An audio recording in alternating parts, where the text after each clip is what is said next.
Kia ora. Ko Tena Baker-Clarke tōku ingoa. I'm a computer trainer and I contract services to train people in skills from taking them from knowing nothing to being competent in the use of technology or the use of their devices.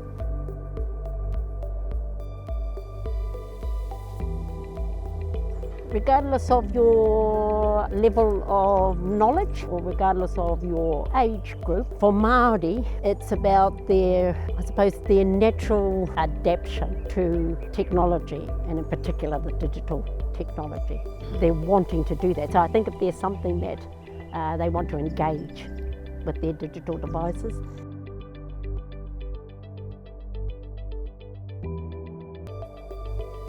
So my wero to the government and to those organisations is that places like Uawa, Tolaga Bay, is that they have a digital hub where those services and providing training and access within a community. Also to those in those organisations that have the ability to influence is to keep us informed and engaged in those facilities and opportunities